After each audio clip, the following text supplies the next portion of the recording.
Second जो सा topic है वो हमारे पास आ जाता है डिस्क्रिप्टिव एंड इन्फ्लुएंशियल स्टैट्स। ठीक है, अब ये क्या है जी, टाइप ऑफ स्टैट की जो सी हैं ये टाइप्स हैं दोनों। ठीक है, अब स्टैट क्या है? Stat is the branch of mathematical that involve the collection analysing interpretation presentation and organisation of data. अब ये वाली डेफिनेशन भी कर सकते हैं और जो सी पहली वीडियो के अंदर सेंड की थी वो वाली भी डेफिनेशन कर सकते हैं।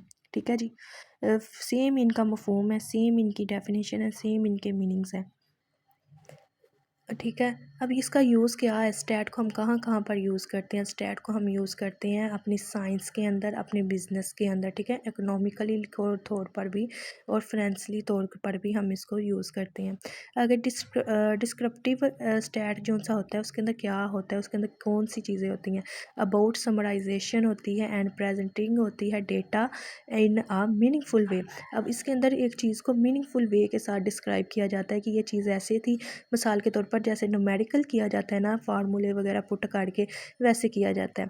ठीक है, अब सेकंड हमारे पास इसकी जो सी टाइप थी वो है इन्फरेंशियल स्टैट। अब ये इसके अंदर क्या है जी? More considered with making inference and prediction about a population based on a simple of data.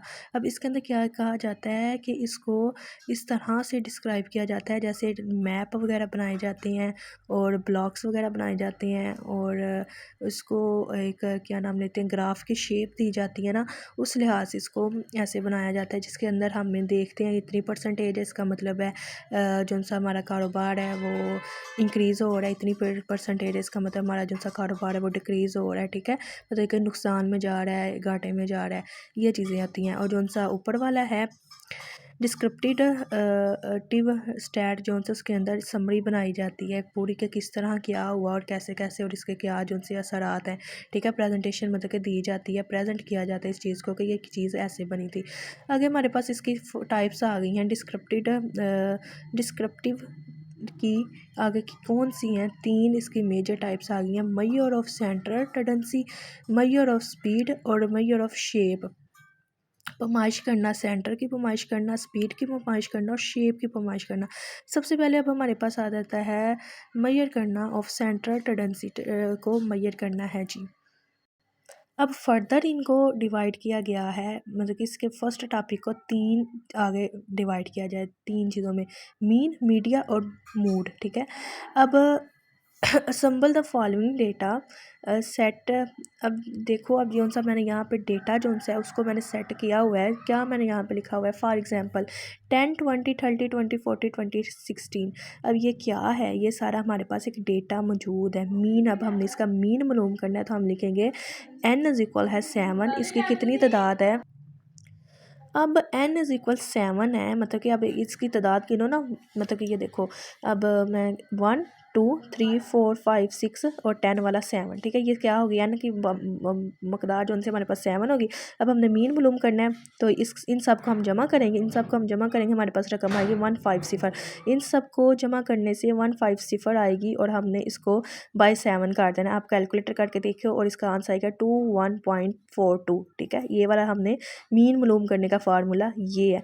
अगर हमने मीडिया मालूम करना है तो मीडिया को किस तरह हमने मालूम करना, इन्होंने फार्मूला लिखा हुआ है n+1/2। ठीक है, इन अदर वर्ड्स इन्होंने अब हमें कुछ यहाँ पे डिस्क्रिप्शंस दी हुई हैं। In order number of value in ODP, the medium is middle value when arranged in ascending order. अगर हम इसको असेंडिंग ऑर्डर के हिसाब से लिखें तो मीन जो सा होगा वो ODP की जो सी वैल्यू होगी वो क्या होगी? असेंडिंग ऑर्डर के लिहाज से लिखी जाएगी। In number of value is even the medium is the average of two values when arrange in. अगर ऐसा दो वैल्यूज़ हो तो उसको किस तरह अरेंज किया जाएगा? असेंडिंग ऑर्डर के लिहाज से मैनेज किया जाएगा। अब अरेंजिंग इन असेंडिंग ऑर्डर, अब असेंडिंग ऑर्डर के लिहाज से अगर हम इसको अरेंज करें तो ये बनता है मीन, क्या बनता है हमारे पास? 20। मीन उसको कहते हैं जो चीज़ हमारे पास आ रही है यहाँ पर। अब यह हमारे पास मीन जो सा डेटा है वो 20 आया है। अब जो सा हमारे पास यहाँ पे मीडियम आया है वो आया है 20। क्यों 20 आया है? क्योंकि यहाँ पर भी जो सा मीडियम मतलब कि दरमियान वाला, अब हमने यहाँ पे इसको किसको पकड़ना है? दरमियान वाले को पकड़ना है। तो यहाँ पे हमारी रकम आ रही है 20 आ रही है, ठीक है। अब the medium of this data is 20 since number of value, मतलब कि नंबर ऑफ वैल्यू जो सा हमारे पास 20 आया, कितनी दफ़ा आया? 2 दफ़ा आया, और सेंटर में यही चीज़ है। अब मूड है, मूड को हमने किस तरह मालूम करना है? मोस्ट फ्रिक्वेंसी जो सी है, अब इसकी जो सा अकड़ है वो किसके ऊपर है? अकरिंग किसके ऊपर है? वैल्यू, मतलब मिसाल के तौर पर ये वाली वैल्यू है the node is 20 since 20 is occurring 3 times. वो वाली वैल्यू जो सबसे ज़्यादा दफ़ा हमारे पास आई हुई है, और हम उसको कहेंगे, क्या कहेंगे? मोड, ठीक है। वो क्यों कहलाएगी? अब यहाँ पे 20 क्यों आया? क्योंकि ये 20 यहाँ पे 3 दफ़ा यूज़ हुआ है। 20 सबसे ज़्यादा है, ये 20 हमारे पास मोड हो गया। यहाँ पे मोड 20 हो गया है। और यहाँ पर हमारे पास जो सा मीन आया है वो 7 आया। ये सिंपल ही है, इसको 7 के साथ डिवाइड कर देना है। टोटल डेटे को पकड़ कर 7 से डिवाइड करेंगे, जो हमारे पास हासिल होगा वो हमारे पास मीन आ जाएगा। अब हमारे पास आ गया मीडिया। अब मीडिया जो सा हमने मालूम किया था n+1/2, जो सा इसका ये वाला फार्मूला है। आप n की रकम, टोटल रकम करें, उसके अंदर एक को जमा करें, उसको डिवाइड कर दें 2 के साथ, आपके पास जो सा आपका मीन है ना वो बाहर निकल आएगा। हमारे पास सेकंड इसका टॉपिक आ गया मेजर और स्पीड। अब स्पीड को हमने देखना है। स्पीड के अंदर 3 चीज़ें आ जाती हैं, रेंज आ जाती है, वेरिएशन आ जाती है, स्टैंडर्ड डिवीजन आ जाती है, ठीक है। अब हमने सबसे पहले रेंज को देखना है कि हमारी रेंज कितनी है। अब रेंज आप देखें, मतलब कि सपोज करें, अब ये वाली जो सी रेंज इसको कहते हैं सबसे मैक्सिमम और सबसे मिनिमम। मैक्सिमम और मिनिमम, मैक्सिमम मतलब कि ज़्यादा से ज़्यादा, और मिनिमम मतलब कि कम से कम। अब ये हमने एक वैल्यू ले लिया, फॉर एग्जांपल वैसे ही मैंने लिखी है, ठीक है। अब इसका 49 जो सा है वो सबसे जो सा इधर वाला पार्ट है, मतलब कि सबसे ज़्यादा क्या है इसके अंदर, सबसे कम जो सा हिस्सा है वो क्या है। अब हमारे पास है 72 जो सा है वो सबसे ज़्यादा है, और सबसे कम 49 है, और इन दोनों को हमने पकड़ के माइनस कर देना। जब हमने इन दोनों को पकड़ कर माइनस किया 23 आ गई। इसका मतलब हमारी जो सी इस डेटे की जो सी रेंज है हमने मालूम किया वो क्या आ गया? 23 आ गया। अब हमारे पास आगे आ जाता है वेरिएशन। हमने वेरिएशन को किस तरह से करना है? आई थिंक अब वो सेकंड वाइज के अंदर कर लेते हैं।